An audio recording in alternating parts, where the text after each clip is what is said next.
At Cleaning Up, I feel like we are one of the most reliable, consistent cleaning companies in Kansas City. I think that if you were to reach out to a cleaning company, that you first need to probably find out what type of insurance they're carrying, what kind of certifications they are, how are their QC, quality control services set up. I mean, anybody can sell service, but you kind of want some backing with that. Cleaning Up has their own employees.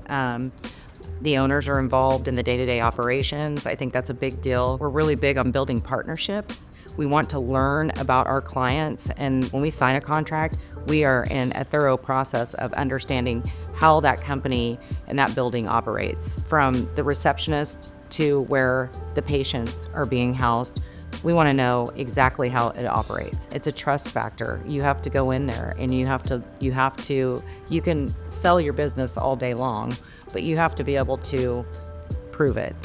And so it's all about the personal touch. It's about the service. It's about the responsiveness. I mean, our company, Cleaning Up, prides itself in responsiveness.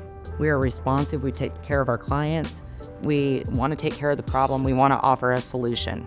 Responsiveness and solutions is what our mission is.